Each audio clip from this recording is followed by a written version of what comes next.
Hey everyone, today I'm going to be closing out the presentations with my summer research entitled Populations and Polymorphisms, a new look at the Bermuda skink.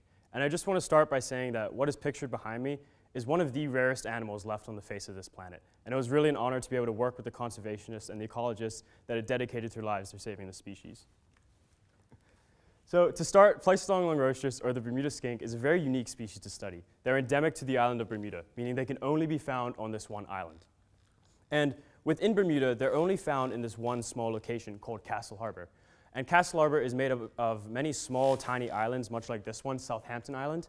And they're characterized by tall cliff faces and very low-lying vegetation.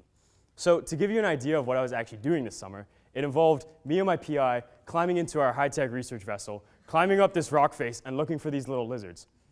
So you may have heard me use the term lizard and skink interchangeably so far. And that is essentially because a skink is a lizard. A skink is just another or a type of a lizard species. And they're characterized by generally having the smooth, scaly outer layer, whereas other lizards would be more leathery skin. And they also have these little claws, whereas other lizards would have, the classic webbed feet. But unfortunately, the Bermuda skink has seen a severe decline in its population health. And that comes from a multitude of factors. First off, we have introduction of new species. So new other lizard species that are being introduced into the island compete for the same resources and the same habitat that the skinks do. There's also introduction of species such as the lesser kiskadee, which actually preys upon the skink as a food source. Then, of course, we have the loss of habitat. So human agricultural development, human housing development, all work to push the skink out of its natural range. Lastly, we have negative human activity, so just general pollution, stuff like leaving bottles around where skinks might enter and get trapped and eventually starve to death. But probably the main thing facing the Bermuda skink population at this time is the fact that they are so elusive to capture and so hard to study. They're one of the most resource-intensive animals to study. It requires huge amounts of man-hour, huge amounts of money, huge amounts of time to be able to study this species. So at this point, you may be wondering, well, why is this important? Why are we putting all this money, all this time into saving a lizard hanging onto some island in the Atlantic Ocean? And I was actually asking this question myself over the summer. Why are we doing this? And I found solace in UN World Charter for Nature. And I don't know, maybe you think this is dumb, but it really speaks to me and kind of, it answers these questions that I was asking. And it just goes, every form of life is unique, warranting respect regardless of its worth to man. And to accord other organisms such recognition, man must be guided by our moral code of action. And so what this really says is that, we as humans have gone in and we've played God with the species of the earth. We've decided which ones survive and which ones die. And it's now our turn to realize that and set it right, set it back to its natural order. More specifically, the Bermuda skink is the only remaining endemic terrestrial species, meaning it is the only animal alive today on Bermuda that was alive in 1609 when the island was first colonized. So it's clear that we need to help the population get back to its former glory. So how can we do this? How can we assess an entire population? And the simple answer is we can't. Over the course of one summer, we can never expect to review the entire population. It's a task that would be, again, too intensive on time, too intensive on man-hours, and just not a feasible proposition. So instead, what we do is we look at the two largest habitats, Castle and Southampton Island. These will come up again later. We can also take morphometrics measurements, which links back into my title, polymorphisms, or changes in morphometrics. And these are simply physical measurements of the skink. So stuff like tail length, tail width, head width, stuff like that. And then, of course, we can take genetic data of each of the skinks. And what these three things allow us to answer is our two experimental questions. One, how big are the populations on Castle and Southampton Island? Simply how many individuals, how many skinks are on each island? And secondly, which we'll come into later, are the populations on the islands becoming unique species? We don't need to worry about this for now because we're going to look at question one first. So a mark and recapture was used to estimate populations. And a mark and recapture is just a fancy term by which we go in and we capture skinks. So on our islands, this one being Castle and this one being Southampton Island, the numbers all represent traps and places where traps are placed. And this is a really simple procedure. Anyone in this room can do it. You go in and you set the traps in the morning, you bait them. Every hour you go in and you check if any of the traps have skinks. If they do, simply record the time and the trap number that they were captured in, and you repeat this for a total of 5 days. Just to clarify what a trap actually looks like, very simple again, a glass or a plastic bottle, 45-degree angle. You grease the inside so if a skink does fall in, it can't get back out. And then the bait is normally something like cheese or sardines, something that's aromatic, so the skink is actually attracted to the trap. So with this, we can use mark and recapture to estimate a population size. And this isn't intuitive, so I'm going to provide a brief example just so you understand the core science behind it. So let's assume that we have our island, and on our island is some number of skinks. This number is what we're trying to find out. And as ecologists, we can never expect to know the exact value, to know the exact amount of skinks on an island. And that is because A, it would be, again, way too resource intensive, way too time consuming to actually go about doing this. And B, how do we know when to stop? How do we know when every single skink has been captured? But what we do is we go in knowing we're not going to catch them all, and we catch as many as we can. And say, for example, on this day, day 1, we captured these skinks. These 10 skinks are now known to us. And in the field or on the island, we would denote that by tagging them with something called a pit tag. And that's simply something that gets inserted under the skin of the skink, and it allows us to uniquely identify them by reading off a alphanumeric code that is unique to each skink. But for the purpose of this example, we're just going to denote this with a red dash. So at the end of day 1, we have 10 skinks captured. Now that's great. So we wait some time and we move on and come back a second day, or we allow some time to pass. So the skinks that we caught on the first day have migrated around, they've moved around the island, and again, the population has become homogeneous. So we do the exact same thing on day 2. We come in and we do another session of capture, and say, for instance, we capture these 15 skinks. Now, the key thing to note here is that of the 15 skinks that are captured, 3 of them had been previously caught on the day before.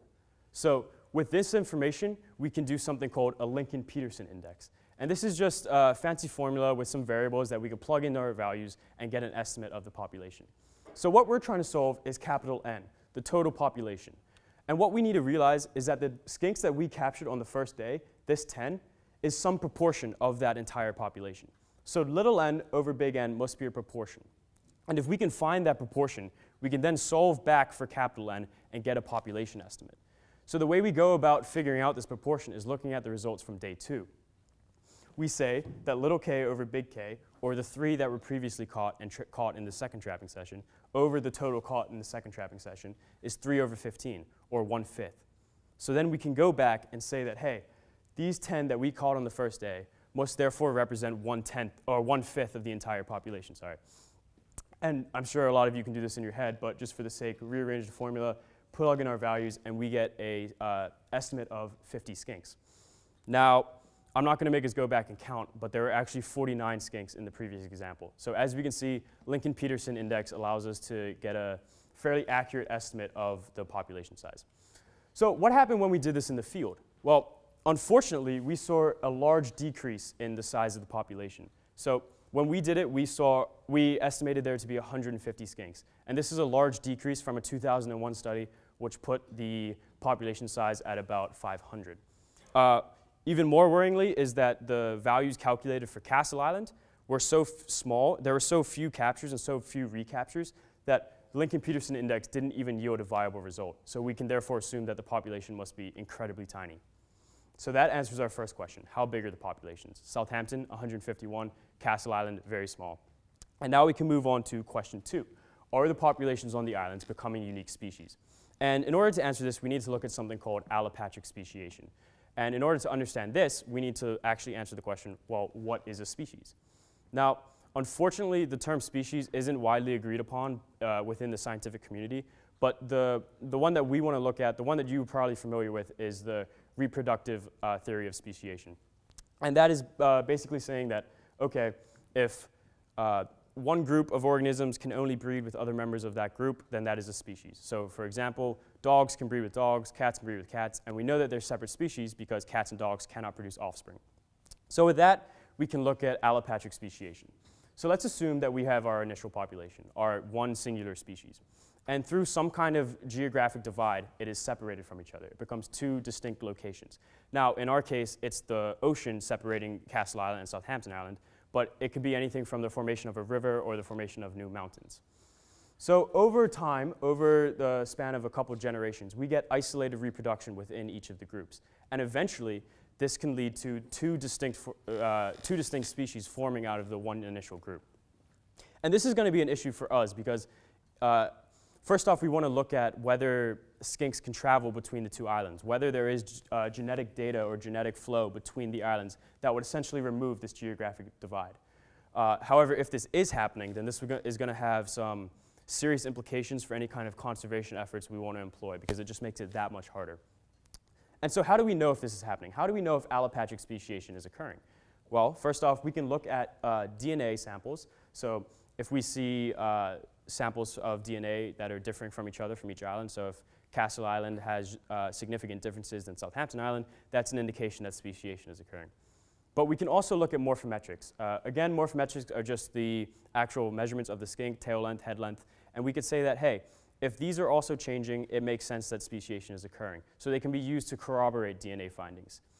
But what we have to be careful with here is the fact that morphometrics are also an indication of population health. So if we see a generally bigger skink or generally heavier skink, that might imply a better environment rather than genetic divide between the two species or between the two populations.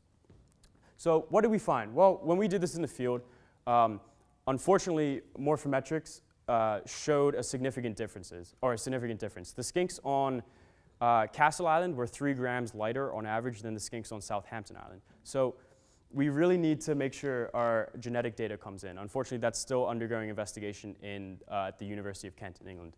But so we can kind of conclude tentatively that there is some kind of genetic divide happening based on morphometrics. But again, we have to be careful that that's not an implication of habitat viability, as in one island is better suited than another. But unfortunately, what both these questions answer is, or what they both allude to, is the fact that the Bermuda skink population is in decline, both genetically and in terms of sheer size, sheer numbers. And it's really sad to have to say that, but that's what our research is indicating towards. However, I don't want to end on this note. I think there's so much more that we as conservationists can do. And first off, we got to get on genetic evidence for speciation. We got to figure out if this is an actual issue. Along with that, we have to do research on skink survival in open ocean. Are they able to migrate between the islands? Are we going to have issues running into the future with allopatric speciation? And of course, conservation efforts. We got to get onto captive breeding programs, bringing them out of the wild, breeding them in the zoos, and then releasing them back into the wild, perhaps even forming new populations where there previously were none. As an island of Bermuda, we have to come together to save this unique species. And with that, I'd just like to thank Helena Turner, my mentor of the summer, Jeremy Medeiros and Mark Outerbridge from the Conservation Department, and of course the University of Kent field assistants that were helping out over the summer. And lastly, Dr. Nishtani, my SRB classmates, and of course my family. Thank you.